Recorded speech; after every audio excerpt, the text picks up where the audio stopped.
Au nom du Père et du Fils et du Saint-Esprit, ainsi soit-il. Je vous salue Marie, pleine de grâce, le Seigneur est avec vous. Vous êtes bénie entre toutes les femmes et le fruit de vos entrailles est béni. Sainte Marie, Mère de Dieu, priez pour nous pauvres pécheurs, maintenant et à l'heure de notre mort, ainsi soit-il. Cœur sacré de Jésus, ayez pitié de nous. Saint Joseph, priez pour nous. Nos saints jours gardiens, veillez sur nous. Nos saints patrons, priez pour nous. Tous les saints et les anges de Dieu, priez pour nous. Au nom du Père et du Fils et du Saint-Esprit, ainsi soit-il.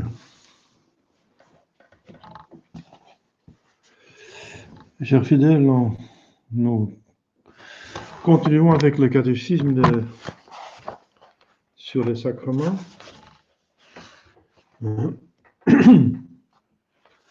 Nous avions vu et terminé la pénitence avec les indulgences à la fin, et on passe à l'extrême onction. Un autre des 7 sacrements. Dans l'extrême onction, le prêtre, donc il faut être prêtre pour donner une extrême onction valide. Donc pas comme les modernos, ce sont des diacres ou même des femmes, des religieuses qui donnent ça. Et ça n'a pas aucune validité.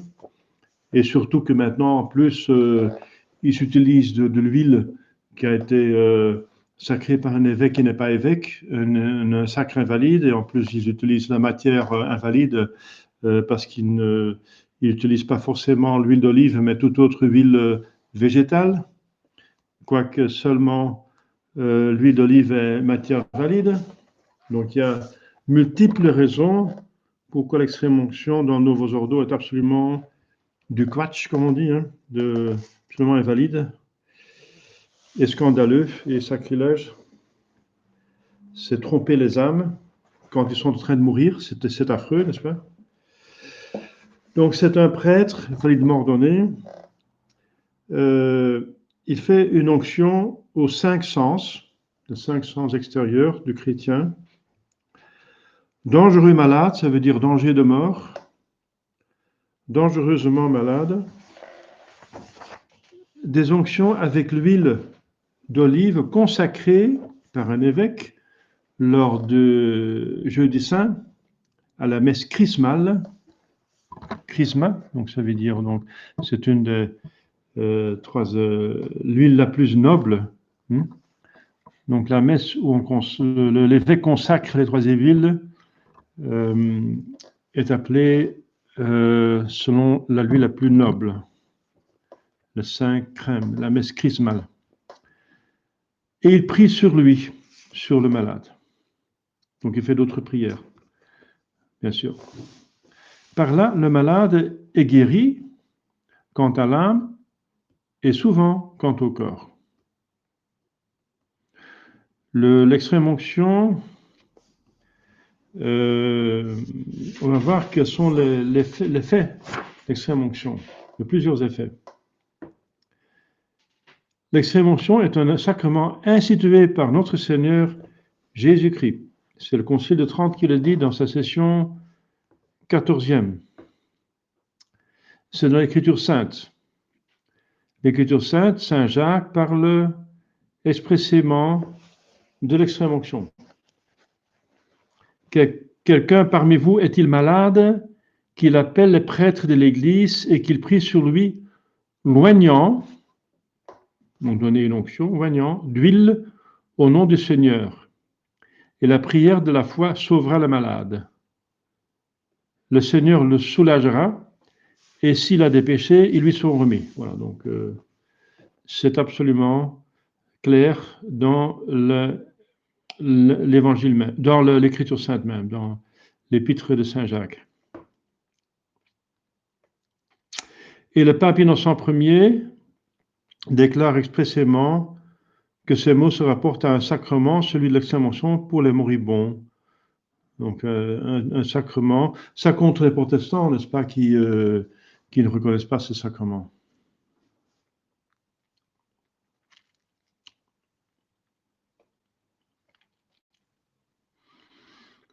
Alors, il y a une référence par rapport à Saint Césaire, évêque de Arles, 6e siècle. Les effets de l'extrême onction sont analogues à ceux de l'huile. Ce que fait l'huile pour le corps, l'extrême onction le fait pour l'âme, puisque c'est un sacrement, donc un symbole, un signe qui effectue ce qu'il signifie. Donc ce qui est signifié sensiblement est effectué dans l'âme. Donc l'huile, qu'est-ce qu'elle fait sur le corps? Elle fortifie le corps. C'est pour ça qu'on huilait les combattants dans les combats des Grecs et des Romains.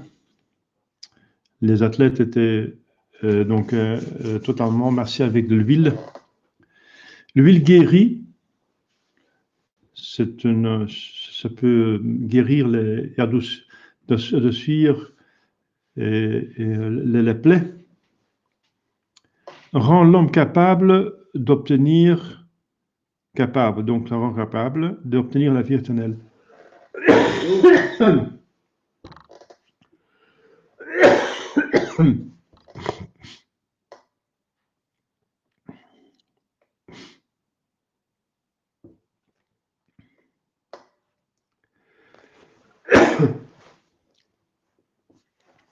Il y a encore une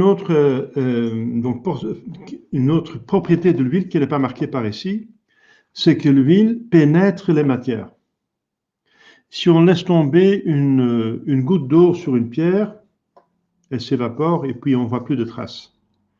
Mais si on laisse tomber une goutte de l'huile sur une pierre, si seulement elle a un minimum de porosité, l'huile pénètre dedans et c'est très difficile pour l'enlever, n'est-ce pas? Il faut peut-être, pour l'enlever, non, il ne faut pas l'enlever, on va décaper la pierre. C'est fatal, n'est-ce pas? Une tache d'olive sur une pierre poreuse, on ne peut plus l'enlever. Et ça montre, ça désigne donc la marque indélébile que l'huile donne, par exemple, lors de la confirmation. Pour l'extrême onction, ça ne donne pas donc une marque indélébile, mais quand même, ça pénètre l'âme, n'est-ce pas, jusqu'à l'âme et le corps pour les guérir tous les deux. Donc l'extrême onction, premièrement, fortifie le malade en lui donnant l'énergie de supporter avec résignation toutes ses douleurs et de vaincre toutes les tentations. Voilà. Ça, c'est un effet très important.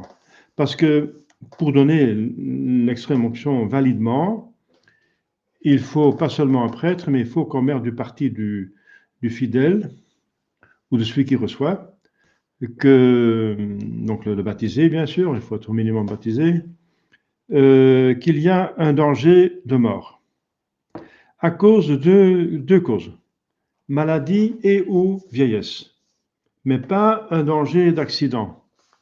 Par exemple, si les soldats vont au front, s'ils seront dans une position très dangereuse, il y a certainement quelques-uns qui vont mourir, eh bien, ils ne peuvent pas recevoir pour cela l'extrême onction parce que ce n'est pas maladie ni vieillesse, c'est un danger d'accident.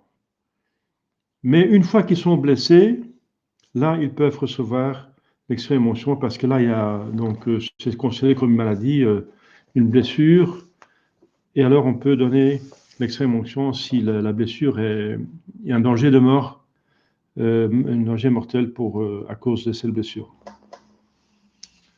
Si on fait, par exemple, on va faire un mariage, on va à Lyon, et on a peur, eh bien, on ne peut pas demander l'extrême onction.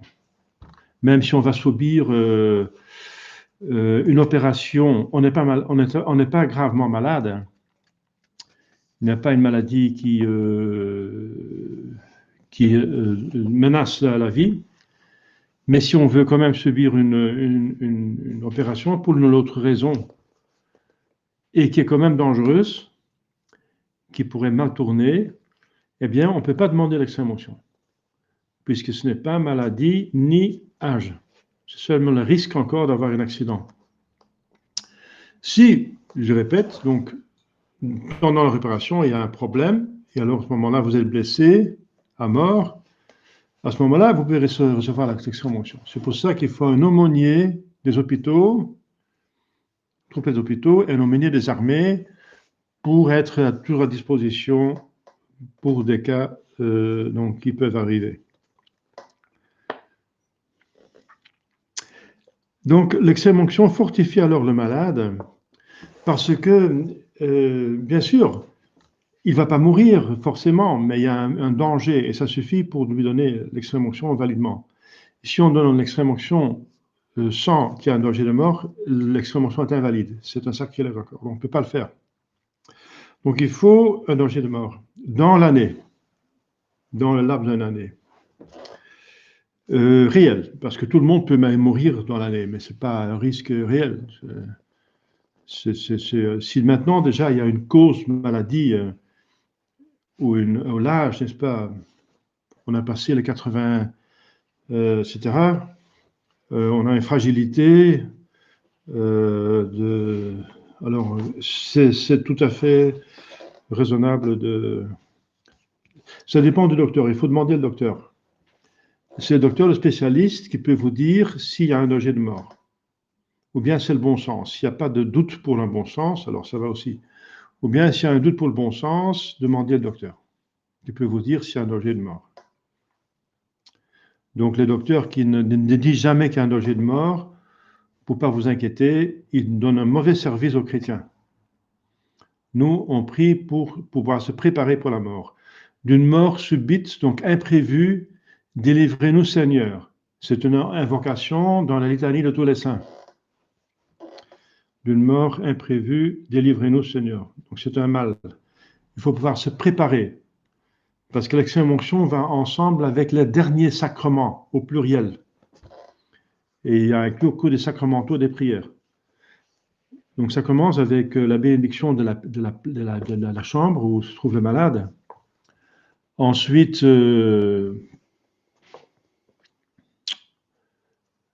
on lui demande de confesser.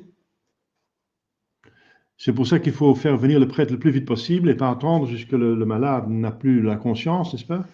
Alors il ne peut plus se confesser. Il faut qu'il puisse se confesser convenablement. Donc il faut laisser venir au plus vite possible le prêtre. C'est pas parce qu'il reçoit l'extrême onction qu'il va mourir. Mais c'est le contraire. C'est parce qu'il y a un danger de mourir qu'on fait donner l'extrême onction. Il y a des gens qui disent non, je ne veux pas l'extrême onction parce que je vais mourir. Ah non. L'extrême onction, ce n'est pas une tuerie, n'est-ce pas? Ce n'est pas un assassinat. Hein. Sinon, ce serait immoral. On ne meurt pas par l'extrême onction, c'est ridicule, mais c'est encore le diable qui inspire les gens pour attendre trop longtemps, et ensuite ils ne peuvent plus se confesser, et puis voilà, on laisse venir le prêtre quand vraiment les gens sont à l'extrémité, alors c'est la catastrophe, on ne peut plus donner peut-être la communion non plus, et par la confession, c'est pas raisonnable. Donc il faut au contraire, dès qu'il y a un danger de mort, à cause de maladie et ou de vieillesse, faire venir un prêtre le plus vite possible. Voilà. Et surtout maintenant qu'il y a si peu de prêtres disponibles, convenables, des prêtres ordonnés convenablement qui donnent le rite ancien avec des huiles valides d'un évêque valide. Ça devient de plus en plus rare. Donc il ne faut pas attendre la dernière minute, n'est-ce pas? Qu'il risque de devenir trop tard en plus. Donc ça, c'est pas bien. C'est mettre en danger une âme de se damner. C'est le diable qui donne cette mauvaise pensée, n'est-ce pas? D'attendre la dernière minute. C'est diabolique. Littéralement diabolique. C'est le diable qui veut encore damner cette âme au dernier instant. Parce que les derniers instants sont les plus importants de toute la vie. Si on a été un saint toute la vie, mais on meurt en péché mortel, enfin, c'est une possibilité, c'est pas une probabilité, mais c'est une possibilité, alors on a tout perdu. Si on a vécu comme le bon larron, comme un patachon, n'est-ce pas, un criminel toute la vie, et puis à la fin, on gagne on recouvre l'état de grâce, eh bien, on a le ciel. On a tout gagné. Donc, les derniers moments sont les plus importants de toute la vie. Et le diable le sait aussi. Et Dieu le sait aussi. Donc, ne faites pas cette bêtise, n'est-ce pas, absolument affreuse. C'est vraiment envoyer les gens en enfer d'attendre la dernière minute. C'est finalement négliger la chose la plus importante, les derniers instants. C'est la persévérance finale qui est la plus grande chose sur Terre. Avec la persévérance finale, vous avez tout. Sans la persévérance finale, même si vous avez tout le reste, vous n'avez rien. Voilà. Donc il faut faire attention à ça, n'est-ce pas? Le diable essaie de nous donner cette mauvaise idée qu'il faut attendre le plus long possible, parce qu'alors on va mourir sur l'extrême onction, on va mourir. C'est absolument, c'est un mensonge diabolique.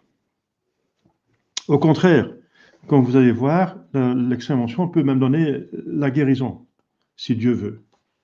Si Dieu veut, hein. Voilà. Donc, premier effet, fortifie le malade en lui donnant l'énergie de supporter avec résignation toutes ses douleurs et vaincre toutes les tentations. Vaincre toutes les tentations.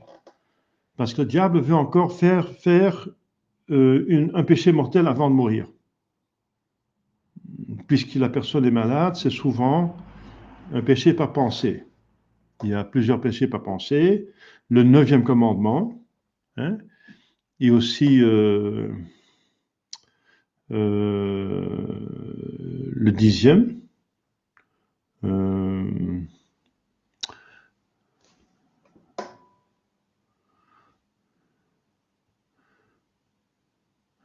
Le 9e et le 10e, voilà. Le 9e et le 10e sont les plus importants, donc commandements par pensée et par désir. Parce que si, en tant que malade, on a peu de possibilités d'encore faire des bêtises avec des actes, eh bien, le diable veut nous tenter par des mauvaises pensées, des désirs et des mauvais souvenirs.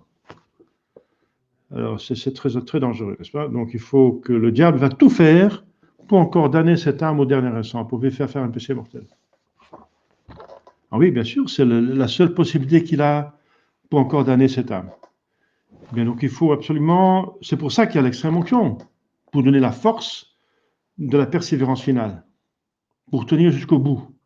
Il y a un sacrement spécial pour tenir jusqu'au bout. Donc, c'est là l'effet le plus important. Mais ça, c'est la condition qu'on meurt vraiment. Alors, l'extrême onction guérit l'âme et souvent le corps. Souvent, pas toujours, mais souvent. Et je l'ai vécu jusqu'à présent au moins 3 fois. Donc, des personnes, pas toujours, parce que Dieu peut décider que quelqu'un doit partir. Alors, c'est comme ça. On ne peut pas vivre éternellement, donc tout le monde va mourir un jour. Mais j'ai eu 3 cas où les personnes ont prié, absolument prié pour survivre et pour guérir. Et ils étaient palliatifs, abandonnés, condamnés par les docteurs. Et les 3 cas, c'était du cancer. C'est M. Oosterdam de Leidschendam, il avait en Hollande, c'était en 95. J'étais en Hollande, j'étais responsable de la chapelle Notre-Dame du Chapelet, enfin du Saint-Rosaire à La Haye. Et quelqu'un de Leidschendam, il avait un triple cancer. Un vieux monsieur, il avait 70, 70 ans, etc. Alors, il souffrait, normalement, il était condamné, c'était assimilé, etc. Cancer assimilé. Eh bien, j'ai donné l'extrême onction, et dans la semaine, il pouvait rentrer, on ne trouvait plus rien. Deuxième cas, Madame Bulté, de Wetteren, c'est tout près de Gand, ici en Belgique, c'était plus tard, c'était en 2003 ou 2004. Eh bien, elle avait le cancer de ses organes, n'est-ce pas? Et aussi terminal, condamné. Et j'ai donné l'extrême onction, etc. Il y a des personnes qui ont prié, etc. J'ai encore laissé partir un Bouddha, une statue de Bouddha qui était sur leur armoire. Je dis, il faut enlever ça, il faut casser. Je ne vais pas prier ici où il y a une idole, n'est-ce pas? Donc enlever ça. Ils l'ont fait. J'ai donné l'extrême onction. Et 2-3 jours après, M. Bulté, le mari, m'appelle. Oui, madame est retournée à la maison. Les docteurs ne trouvent plus rien. Ils ne comprennent pas comment c'est possible. Mais sur le scan, il n'y avait plus rien. Et troisième cas, une jeune femme, mère de plusieurs enfants à Paris. Je ne suis pas obligé de dire le nom parce que peut-être vous le connaissez les personnes. Enfin, je peux dire la personne, mais c'est pas nécessaire. Et qui avait donc le cancer, encore la même chose, condamnée, génétique onction, elle était guérie. Voilà, donc elle avait des enfants, une jeune femme, donc tout à fait raisonnable que le bon Dieu lui donne la vie pour qu'elle continue d'être une bonne mère pour ses enfants. Ouais, j'ai personnellement eu 3 cas. J'ai des confrères qui ont eu la même chose, n'est-ce pas? Aussi avec l'extrême onction, toujours avec l'extrême onction. Ouais. L'extrême onction, voilà, finalement, c'est pas un miracle parce que le miracle, c'est une exception, mais c'est quelque chose de normal parce que c'est l'effet du sacrement. Un miracle, c'est quelque chose d'extraordinaire qui est au-dessus des lois naturelles. Mais ici, bien sûr, c'est un miracle dans ce sens que c'est pas normal qu'un cancer disparaît comme ça, dans le sens d'un miracle, mais dans un sens, c'est pas un miracle parce que ça appartient à l'effet normal de l'extrême onction. Et un miracle est plutôt quelque chose d'anormal, dans le bon sens, extraordinaire. Donc ça appartient, vous voyez ici dans le catéchisme, à l'effet normal, tout à fait normal, de l'extrême onction. Et c'est même dans l'Écriture sainte. Saint Jacques dit si quelqu'un est malade, qu'il appelle les prêtres, et la prière sauvera le malade. Voilà. Guérira le malade. Et donc guérit le cœur souvent, mais toujours l'âme. Ça veut dire, d'abord on se confesse, ensuite donc d'abord bénir la chambre du malade, ensuite on confesse, ensuite on donne l'extrême onction, parce que ça donne la rémission des péchés qu'on a oubliés. Parce que quand on est malade, on a du mal à faire un examen de conscience. Il y a des cas qui ont pu confesser pendant des dizaines d'années, hein, qui sur leur lit de mort deviennent raisonnables. J'ai eu plusieurs fois ce cas. Alors, c'est pas facile de faire un examen de conscience quand on est à moitié est malade. L'esprit ne fonctionne pas très bien si le corps ne se sent pas bien. C'est normal. Que par le psychosomatisme, l'union intime du corps et de l'âme et le corps, la maladie du corps influe sur l'âme. Si on est malade, on ne se sent pas bien, on a partout mal, on a de mal aussi à réfléchir convenablement. La tête reposée, n'est-ce pas? Donc c'est un peu difficile. C'est pour ça qu'il ne faut pas attendre que la maladie soit allée trop loin, n'est-ce pas? Qu'on peut faire ça convenablement le plus possible. Mais en tout cas, pour les péchés qui ont été oubliés, qu'on n'a pas confessé, eh bien, et ça vaut aussi pour des personnes qui n'ont plus pouvoir plus se confesser convenablement, du tout. Eh bien, l'extrême onction peut remettre les péchés mortels, mais en condition qu'il y a quand même une contrition sur ces péchés. Et là, c'est un petit peu difficile. Si quelqu'un a fait un péché mortel, il n'a jamais eu une contrition, mais il veut quand même, il veut quand même l'extrême onction, etc. C'est que quand même il a, si c'est pas explicitement, c'est implicitement une contrition sur les péchés mortels. Mais normalement, ça suffit pas pour la confession d'avoir une contrition implicite. Il faut une contrition explicite. Et si on a des péchés qu'on a oubliés en confession, eh bien, on a quand même une contrition explicite sur tous les péchés. C'est pour ça qu'on dit et je demande pardon pour tous mes péchés, même ceux que j'ai oubliés. Voilà. On a une contrition explicite pour tous les péchés, mais une contrition implicite, ça ne suffit pas pour une confession, donc ça suffit pour l'extrême onction. Donc c'est encore une miséricorde de Dieu qui donne une possibilité de rémission des péchés, n'est-ce pas, avant de mourir, avant d'aller dans l'éternité, hein, parce que l'éternité, c'est pas pour rire, hein, c'est vraiment très, très, très sérieux. Hein. Il n'y a pas de retour et c'est pour toujours puisque l'âme est immortelle. Donc c'est très, très, très c'est tellement sérieux qu'on ne peut pas l'exprimer avec des mots. Et on ne peut pas l'exprimer avec des mots, si sérieux que c'est l'éternité. Voilà. On ne peut même pas concevoir l'éternité. C'est plus que des milliards d'années, parce que les milliards d'années sont déjà un nombre déterminé, et la différence entre un nombre déterminé et l'infini, c'est encore une différence infinie. Donc des milliards d'années sont encore rien par rapport à l'éternité. Donc c'est inimaginable le sérieux de l'éternité. Donc c'est absolument très, très, très... Il n'y a pas de paroles pour le sérieux des dernières minutes qui décident pour une éternité. C'est pour ça qu'il y a un sacrement spécial. Donc on peut remettre les péchés mortels, tous les péchés mortels, que le malade ne peut plus confesser, par suite de sa faiblesse corporelle et spirituelle, et beaucoup de peine de plus pécher. Mais bien sûr, il n'y a pas de rémission sans contrition. Donc il faut quand même une contrition, au moins implicite.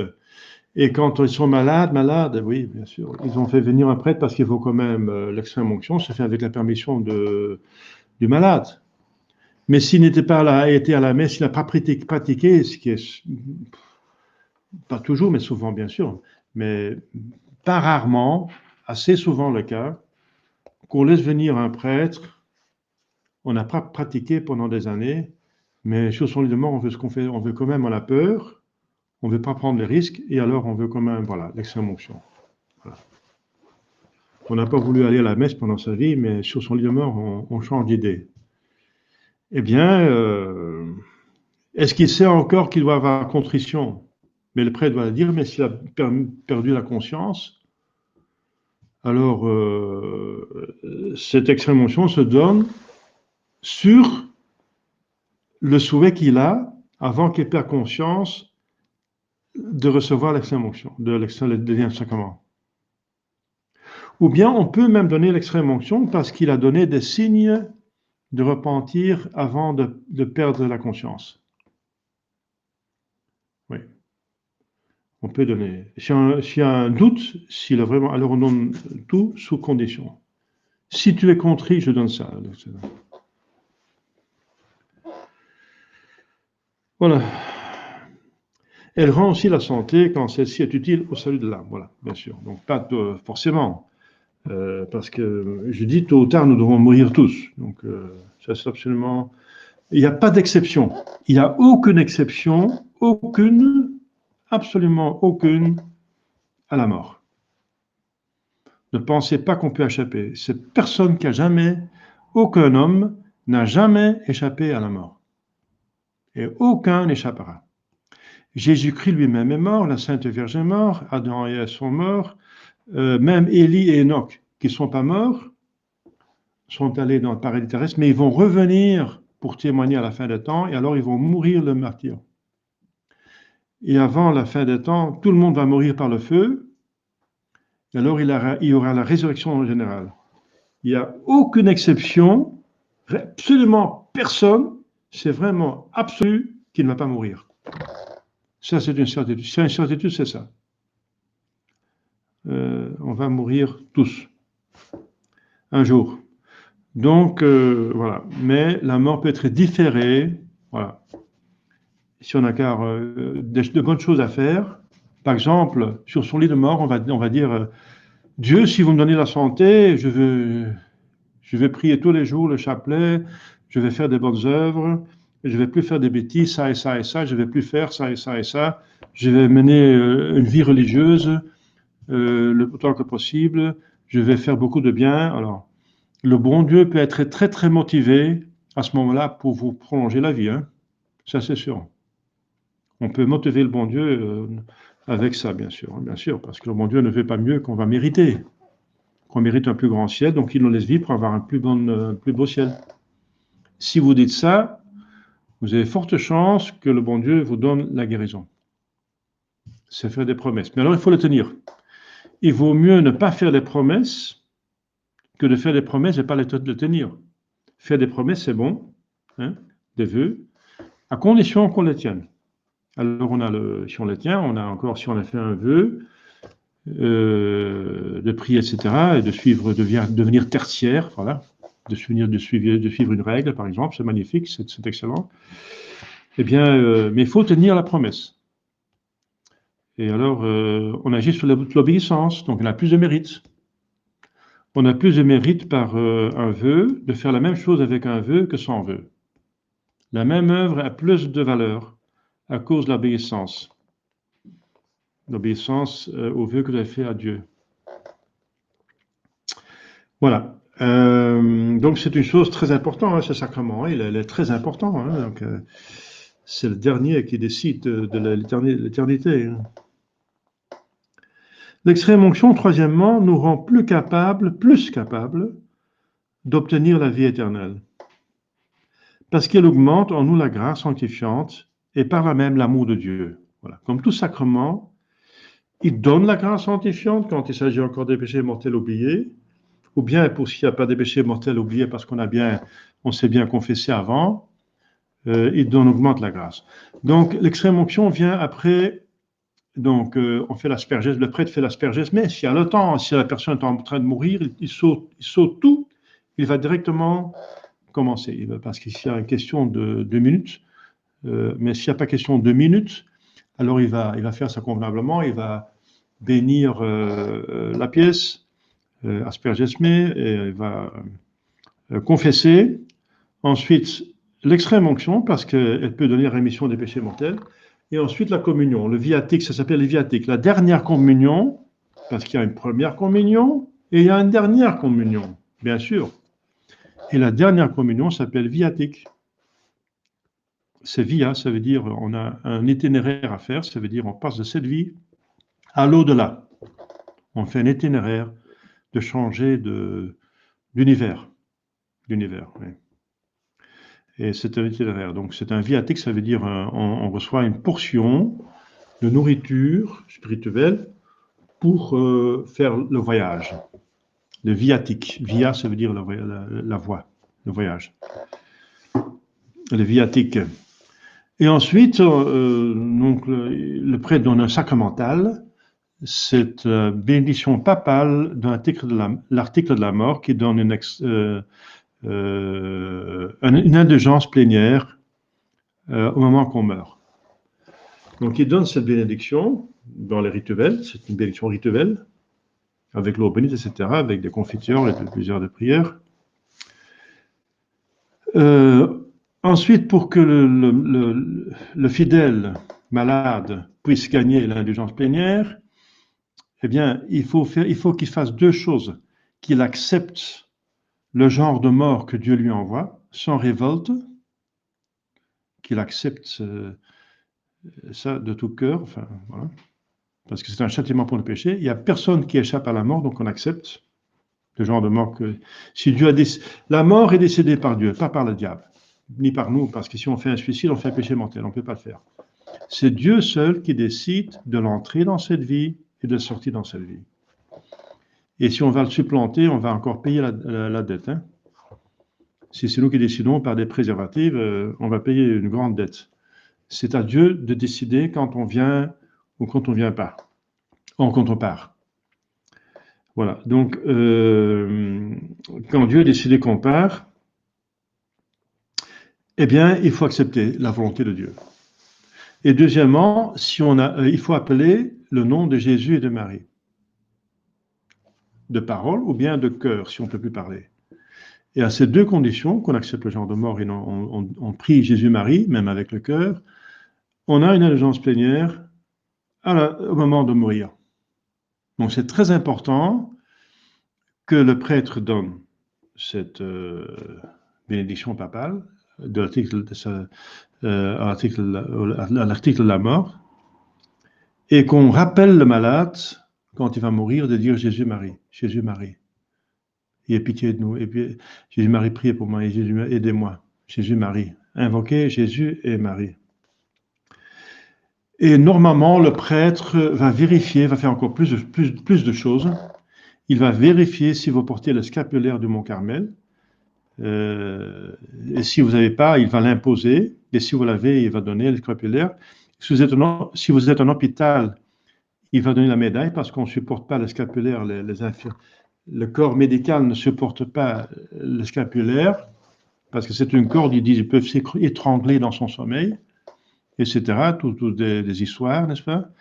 Alors, dans ce cas-là, quand on ne peut pas porter le scapulaire, il peut être remplacé par la médaille du scapulaire du Mont Carmel. Et le scapulaire du Mont Carmel vous sauve de l'enfer. Quand on le porte, on ne peut pas aller en enfer. Il y a plusieurs conditions. Qu'on le porte jour et nuit et qu'on fait un effort pour la chasteté. Et si en plus on prie le chapelet tous les jours, et si la personne est encore capable pour prier le chapelet ou le petit office de la Sainte Vierge, alors il obtient de la délivrance du purgatoire le premier samedi après sa mort. Et s'il meurt un samedi, il va directement au ciel. Voilà. C'est le privilège du samedi. Privilegium sabbatinum, qui a été donné à un pape, la Sainte Vierge à un pape. La première promesse a été donnée au supérieur général du Carmel, le Saint Simon Stock, et la deuxième promesse a été donnée à pape Jean XXII. Voilà. Et ensuite, ce prêtre peut encore donner la médaille miraculeuse, qui a encore beaucoup que la personne porte cette médaille miraculeuse, qui est une protection spéciale, et dans la prière, dans l'imposition, elle peut imposer cette médaille. Pas seulement la bénir, mais l'imposer, où il y a encore une prière que la Sainte Vierge nous garde jusqu'à la fin de notre vie, dans la médaille miraculeuse. Ensuite, on peut aussi donner la médaille, le scapulaire vert, qui est un scapulaire spécial pour le moment qu'on meurt. Mais pour convertir les gens, surtout quand ils sont à la dernière minute de leur vie, enfin, dernier temps de leur vie, d'essayer de les convertir. Le scapulaire brun conserve dans l'état de grâce, le scapulaire vert peut convertir dans l'état de grâce. Donc, si la personne est convertie, le scapulaire vert n'est pas important, mais en tout cas, il vaut mieux plus de sacramentaux que pas assez. Faites en sorte que la personne voit un crucifix quand elle est en train de mourir devant lui, un grand crucifix, parce que ça, c'est la chose la plus consolante, c'est Jésus qui meurt. Et quand vous voyez Jésus qui meurt, vous savez, si vous êtes avec lui, que vous allez ressusciter avec lui. Donc quand on meurt, on veut voir surtout Jésus-Christ qui meurt. Ça, c'est très typique. Jésus, un crucifix. Jésus, bien sûr, la Sainte Vierge et le Saint aussi, c'est très consolant, mais n'oubliez pas un crucifix. Alors le prêtre peut encore bénir, il y a une bénédiction spéciale pour un lit de malade. Pourquoi pas la faire? Pourquoi pas la faire? C'est le moment de le faire. C'est la maladie la plus forte, c'est une maladie qui amène la mort, qui peut amener la mort. Eh bien, c'est le moment de faire ou jamais. C'est une bénédiction spéciale dans le rituel. Demandez le prêtre pour faire ça, n'est-ce pas? S'il n'y pense pas lui-même, demandez de lui le faire. Et peut encore donner, il y a encore une bénédiction qui existe sur des médicaments, pour qu'ils aient un effet qui travaille bien, qu'il y ait encore un petit pouce de grâce pour qu'il donne la guérison.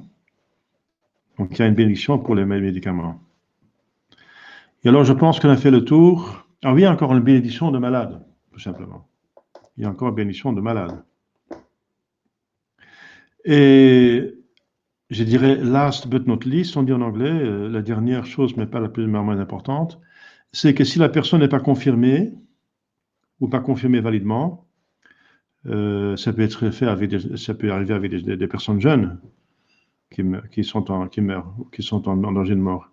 Eh bien, le prêtre peut, on avait ça reçu de Monseigneur Lefebvre, la faculté de donner la confirmation.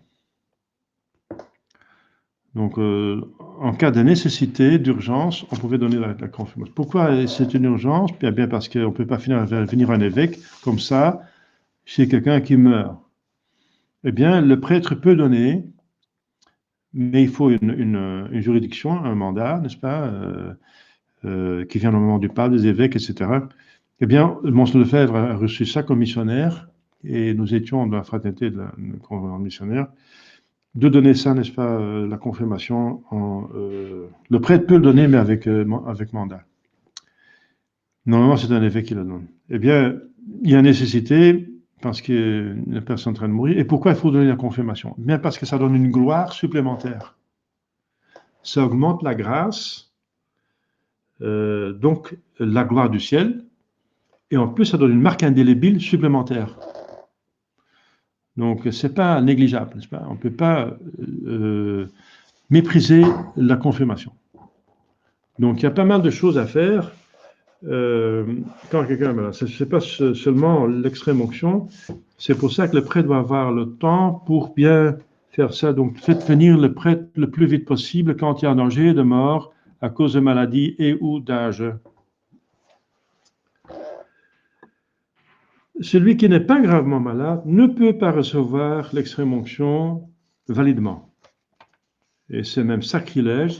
S'il y a un doute, oui, on peut, sous condition, donner. Mais s'il n'y a pas de doute que la personne n'est pas du tout malade gravement, on est certain que la maladie, par exemple, psychologique, que la personne, c'est une maladie, je donne un exemple, hein, une malade imaginaire qui pense mourir, eh bien, pour lui faire plaisir, on ne peut pas donner l'extrême onction. On ne peut pas.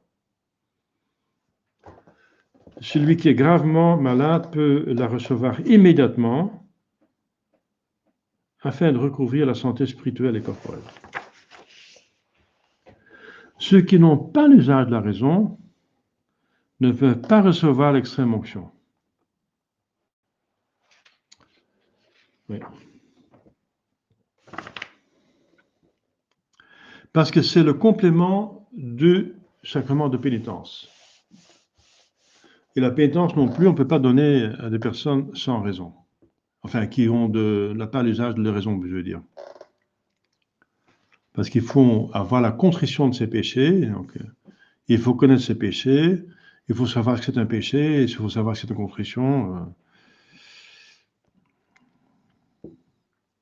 Donc, pour des petits enfants, n'est-ce pas, qui n'ont pas encore l'usage de leur raison, ou bien des personnes qui sont dans la folie, n'est-ce pas, ne peuvent pas recevoir l'extrême onction. Sauf si, oui, pour les personnes qui sont dans la folie, je me reprends. Les personnes qui sont dans la folie, avant la folie, ils ont donné des marques avant de devenir fous, n'est-ce pas? Ils ont donné la marque qu'ils étaient croyants, pratiquants, ou ils ont donné des marques de repentir. On peut donner l'extrême onction à ces personnes-là parce qu'ils risquent d'avoir encore des péchés mortels qu'ils n'ont pas confessés et sur lesquels ils peuvent avoir une contrition avant de devenir fous, n'est-ce pas? Une contrition générale, implicite.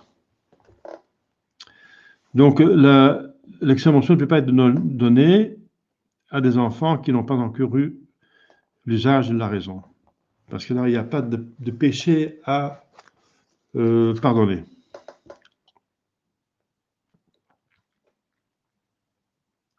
Dans la même maladie, on ne peut recevoir qu'une seule fois l'extrême onction. Donc, l'extrême onction reste valide aussi longtemps que la maladie ou le danger, l'âge, bien sûr, l'âge reste bien sûr, perdure.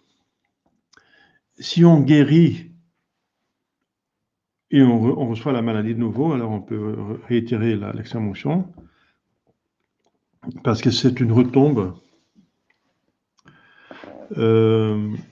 Ou bien s'il y a quelque chose qui aggrave. Il y avait un problème de poumon et maintenant il y a un problème de cœur. Eh bien, il y a une nouvelle complication qui est menaçante. Pour chaque complication menaçante, on peut donner l'extrême onction.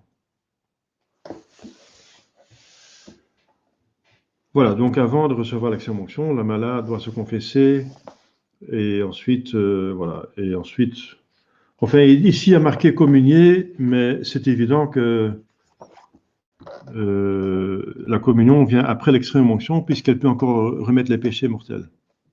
Et c'est convenable qu'on communie après la rémission des péchés mortels. Voilà.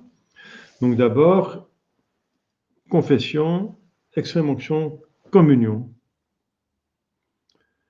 Et ensuite, la bénédiction papale. La famille du malade doit lui faire recevoir les sacrements à temps. Voilà, c'est ce que je viens de dire tout le temps, que c'est très important. Et vous pouvez préparer la venue du prêtre s'il y a une urgence, dans le cas qu'il y a une urgence, préparer la venue du prêtre en mettant une table ou deux tables même. Puis d'abord mettre sa valise, ensuite mettre la nappe de communion avec un crucifix, 2 cierges, si c'est possible de cire, et si c'est possible bénir la chandeleur, un crucifix, n'est-ce pas, avec de bois, un crucifix avec du bois, où le prêtre peut donner la bénédiction de la croix pour justement la bonne mort, et pour pouvoir faire le chemin de croix à domicile, quand il a encore des esprits, il veut faire le chemin de croix, c'est encore de force, n'est-ce pas, et il veut encore prier. Ensuite, le prêtre a besoin de quelques morceaux de pain pour purifier ses doigts quand il a oint le malade. Des ouates, une dizaine de morceaux de ouates, parce qu'il doit effacer. Donc, quand il a oint la personne sur les yeux et sur les airs, etc., il doit enlever avec des ouates les onctions. Ensuite, un morceau de citron, dans une petite assiette en verre, et de l'eau pour encore purifier ses mains, et ensuite de l'eau bénite, avec un rameau, du dimanche des rameaux, pour faire l'asperge esmée. Donc si vous mettez ça, le prêtre peut agir plus vite, parce que sinon il doit le faire soi-même. Si vous préparez ça, c'est bien, c'est très bien. Alors tout va plus vite. Et ensuite, vous pouvez mettre ce que vous voulez, hein, enfin je veux dire dans le bon sens, une statue de la Sainte Vierge, de Saint Joseph, le patron de la bonne mort, ne faut pas oublier, Saint Raphaël qui est le patron de la bonne confession, puisqu'il doit se confesser que Saint Raphaël est là pour l'aider pour bien confesser, et son saint patron, voilà. Et tous les saints qu'il a vénérés, Saint Antoine de Padoue, Sainte Rita, Sainte Thérèse religieuse, les saints que la personne a vénérés pendant sa vie, eh bien, ce sont des saints qui s'occupent spécialement de cette personne. Si cette personne va vénérer ses saints, les saints vont s'occuper de cette personne, et c'est le moment de s'en occuper, hein, parce qu'il s'agit de son éternité. Donc, mettez voilà, et aidez-le à prier. Et surtout en attendant le prêtre, s'il y a un danger de mort, la chose la plus importante de tout, c'est un acte de contrition parfait et ou un acte d'amour de Dieu. Parce que comme vous savez, ce sont deux dévotions, deux prières qui peuvent donner la rémission des péchés mortels avant la confession. Voilà. Donc c'était le seul moyen de sortir d'état de péché mortel dans l'Ancien Testament. C'est une contrition parfaite et ou un acte d'amour de Dieu. Parce que le péché mortel est formé par la haine, et l'état de grâce est formé par l'amour de Dieu. Et ce sont deux contraires. Les deux contraires ne peuvent pas se trouver ensemble dans le même sujet, sur le même rapport. C'est un principe. Donc la haine est détruite par un acte d'amour. L'amour, l'état de grâce, est détruit par un acte de haine, par un péché mortel. Donc si la personne a fait un péché mortel, vous ne le savez pas, peut-être qu'elle ne va pas vous le dire, mais c'est possible. la chose qu'il a le plus, avant que le prêtre arrive, de besoin, parce qu'elle peut mourir avant, c'est un acte de contrition parfait, qui inclut un acte d'amour de Dieu et qui donne la rémission des péchés mortels même avant la confession, et ou un acte d'amour de Dieu, ou altérer les deux.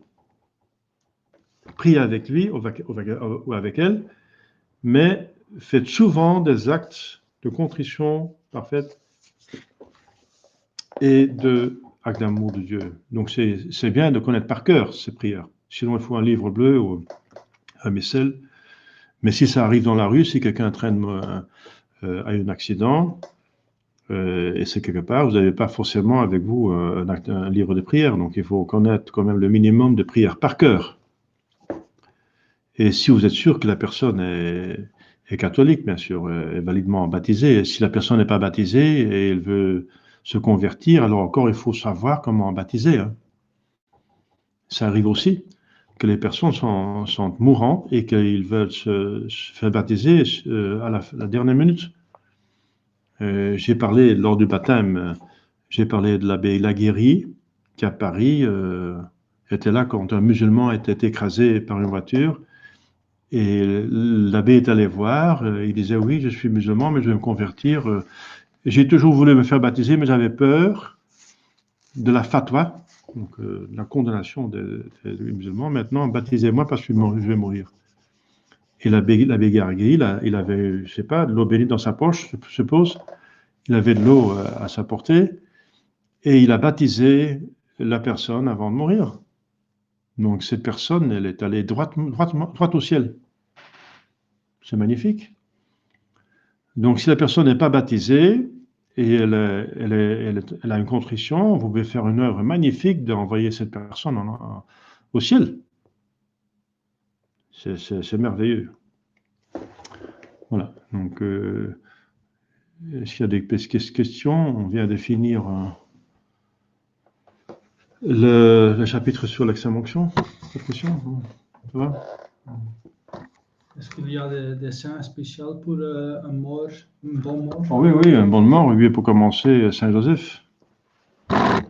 Saint Joseph est mort entre les bras de Marie et de Joseph, de Jésus. Il est mort avant que Jésus commence sa vie publique. Disons quand il avait 28, 29 ans. Saint Joseph est mort dans les bras de Marie et de Jésus. On ne peut pas trouver une meilleure mort que celle-là. Et c'est pour ça que c'est le patron de la bonne mort. Il y a encore d'autres personnes, bien sûr, votre ange gardien, c'est évident, et c'est un patron. Oui. Surtout Saint Joseph. Saint Joseph, c'est sa spécialité, c'est une spécialité de Saint Joseph, la bonne mort. Donc si vous êtes un dévot de Saint Joseph, il va faire en sorte que vous n'allez pas mourir en état de péché mortel. Oui. Et il y a eu des cas avec le scapulaire. Hein. Quelqu'un qui portait le scapulaire et il ne voulait pas. Il ne voulait pas. Qu'est-ce qu'il ne voulait pas? Il y avait quelque chose qu'il ne voulait pas. Ah oui, il y avait une personne qui était mourante, mais elle n'acceptait pas qu'elle allait mourir. Donc, disons, dans une maison, dans la campagne, il y avait le grand-père qui était sur son lit de mort, et il disait, oui, je ne vais pas mourir. Mais prépare-toi, tu vas mourir, il faut bien prier, etc. Non, je ne vais pas mourir. Et alors, à un certain moment, il y avait un orage, et c'était un évêque qui était de passage, avec son cheval, c'était, je pense, le 19e siècle, ou le 18e, avec un cheval, et il s'est égaré, où la tempête est trop véhémente, et il a vu cette maison, il a vu la lumière, il est allé là pour frapper, pour être à l'abri de l'orage. Et on le fait entrer, c'était des gens catholiques, bien sûr, ils ont vu que c'était un évêque, et voilà, ils ont l'accepté, ils ont donné à manger, et voilà. Et l'évêque a commencé à parler, tout va bien, oui, tout va bien, mais il y a un problème avec notre grand-père, et qui est mourant, il ne veut pas croire qu'il va mourir. Et c'est très embêtant parce qu'il doit se préparer. Alors l'évêque est allé le voir, et l'évêque a donné tous les sacrements au mourant. Et alors il est mort. Avant de mourir, il a dit, oui, parce que j'ai eu la révélation de la Sainte Vierge de ne pas mourir avant d'avoir reçu mon évêque. Voilà. Pas recevoir mon évêque. Il a vu une révélation de la Sainte Vierge. Donc il disait, je ne vais pas mourir avant d'avoir vu mon évêque. Et voilà, alors il savait que son temps était arrivé. Le bon Dieu a fait en sorte que l'évêque arrivait. C'est un cas spécial, mais c'est arrivé, donc ça peut arriver. Donc c'est important d'invoquer Saint Joseph pour avoir une bonne mort, et de porter le scapulaire, etc. Et de porter le scapulaire et aussi la médaille. Parce que, voilà, moi je porte les deux. Parce que quand je prends une douche, par exemple, j'enlève le scapulaire, sinon il est mouillé, et puis la couleur va donner sur la chemise blanche, et puis ça va devenir sale, etc. C'est pas convenable de mouiller le scapulaire. Donc, je l'enlève pour prendre la douche ou un bain, et ensuite, je garde la médaille. S'il y a un infarctus, on sait jamais, on a quand même le scapulaire. Donc, je donne le conseil de porter les deux, parce que normalement, il faut porter le scapulaire jour et nuit, mais s'il y a une raison convenable, on peut le remplacer par la médaille du scapulaire. Voilà. Il y a d'autres questions? Ça va?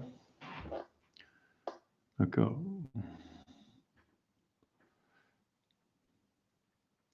Ici non plus, pour les personnes qui suivent, il y a la possibilité de conversation par écrit à la droite en bas. Voilà. S'il n'y a pas de questions, tant mieux. Tout va bien? D'accord.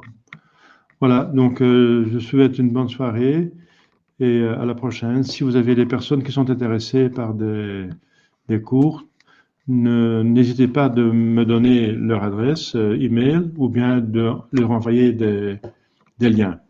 Parce que les leçons sont, comme vous savez, enregistrées sur mon site YouTube Sacerdoce Éric Jacquemin, qui a déjà des centaines, peut-être presque 500 vidéos en ligne sur YouTube, en plusieurs langues, enfin surtout en français et en irlandais. Voilà, beaucoup en français, donc le catéchisme. Retraite, nous sommes ici dans le temps de la Passion, donc c'est le moment de faire une retraite. Eh bien, il y a toute la retraite Saint-Ignace en ligne sur ma chaîne YouTube. Je vous conseille de prendre au moins une conférence par jour, la retraite Saint-Ignace. Il y en a 30, donc vous avez encore, je ne sais pas, une semaine et demie. Une semaine et demie, c'est 10 jours, disons. 10 jours, eh bien, si vous suivez 3 conférences par jour, vous avez toute la retraite avant Pâques. C'est une possibilité, ou bien faites au moins quelques conférences, parce que la première matière est plus importante que l'autre. Toutes les conférences sont importantes, ont leur importance, mais les plus importants sont les 10 ou les 15 premières conférences. Voilà. Bonne soirée. On va faire une prière pour terminer le Gospel de mon Dieu. Au nom du Père et du Fils et du Saint-Esprit, ainsi soit-il. Je vous salue Marie, pleine de grâce, le Seigneur est avec vous. Vous êtes bénie entre toutes les femmes, et Jésus, le fruit de vos entrailles, est béni. Sainte Marie, Mère de Il Dieu, est prié pour nos pauvres pécheurs, maintenant et à l'heure de notre mort, ainsi soit-il. Cœur sacré de Jésus, ayez pitié de nous. Saint Joseph, priez pour nous. Nos saints anges gardiens, priez pour nous. Nos saints patrons, priez pour nous. Tous les anges et les saints de Dieu, priez pour nous. Au nom du Père et du Fils et du Saint-Esprit, ainsi soit-il.